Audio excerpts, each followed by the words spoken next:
una ciutat del litoral mediterrani, coneguda pel seu important port i per ser l'antiga capital romana de mitja península. Segurament és el primer que ens ve al cap quan parlem de Tarragona, però la realitat és que amaga molt més que això. Descobrim-ho. L'antiga Tarraco és avui Tarragona, capital de província al sud de la qual discorre l'últim tram del riu Ebre. A més de capital de província, Tarragona és l'epicentre d'una zona territorial anomenada Camp de Tarragona, origen d'importants tradicions culturals i gastronòmiques, alhora que un important focus de turisme litoral i el principal pol químic d'Espanya i de tota l'àrea mediterrània. Les prop de 500.000 persones que viuen i treballen al Camp de Tarragona són l'ànima del territori, els responsables d'omplir les places i les terrasses, i també els artífecs del desenvolupament econòmic i industrial de la regió. Però tota aquesta gent no podria fer res sense un recurs natural indispensable. Efectivament, parlem de l'aigua. Vegem-ho en perspectiva històrica. En matèria aqüífera, com en gairebé totes les altres quan es tracta de Tarragona, els romans van ser els primers grans protagonistes. Al segle I després de Crist van construir l'aqüeducte de les Ferreres, conegut com a Pont del Diable. La monumental construcció servia per portar l'aigua del riu Francolí fins al nucli urbà i va funcionar fins al segle X. Avui ja no porta aigua, però segueix sent un vestigi romà d'obligada visita. El creixement de la població del segle XVIII es va solucionar amb la construcció de nous pous i fonts que portaven l'aigua fins a la ciutat.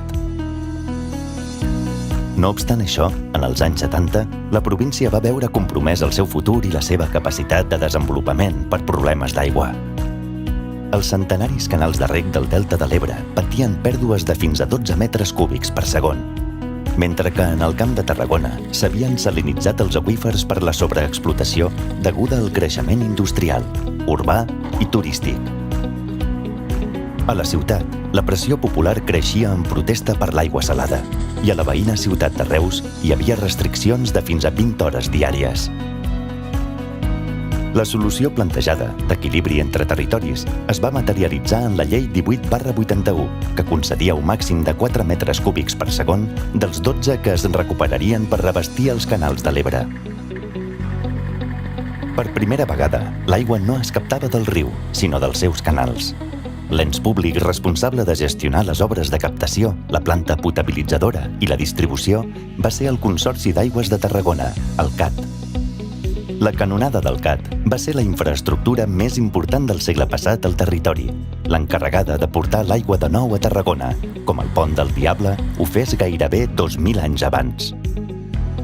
L'aqüeducte del segle XX va donar estabilitat i garanties i va permetre el desenvolupament de la província, que va passar de 500.000 d'habitants als 80 fins als 800.000 actuals. Tarragona ciutat, amb l'arribada de la democràcia, va començar a assentar les bases d'una gestió pública del servei d'aigües, que va culminar amb la constitució d'EMATSA, l'empresa municipal mixta, que es va encarregar de millorar la xarxa de distribució i els dipòsits. Actualment, Tarragona gaudeix d'un servei d'abastiment d'aigua de qualitat. El CAT, proveïdor en alta, gestiona la captació i potabilització de l'aigua de l'Ebre a les plantes de Campredó i l'Ampolla i la distribueix a través de la xarxa de canonades.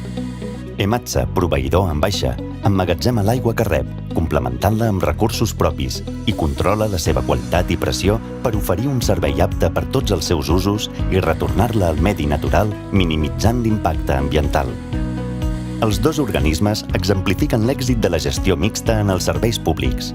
La combinació d'administracions públiques amb empreses privades ofereix un resultat òptim, amb una estabilitat econòmica i institucional amb àmplies sinergies en experiència i coneixement. A més, el CAT i EMATSA es caracteritzen per un tarannà innovador, amb laboratoris punters certificats amb la ISO 17025 de qualitat. Prova de l'indiscutible rigor de tot el procés és l'ISO 22000, que atorga a l'aigua la inocuïtat alimentària. El compromís social i públic es materialitza amb els diferents programes socials que cada entitat desenvolupa i garanteix una gestió eficient i amb compromís de maximitzar la sostenibilitat. Així doncs, Tot i que la gestió de l'aigua a la província de Tarragona es gestiona amb el màxim rigor, l'aigua segueix sent un recurs escàs i és responsabilitat de tots cuidar-lo i administrar-lo amb cura. D'això depèn el nostre futur.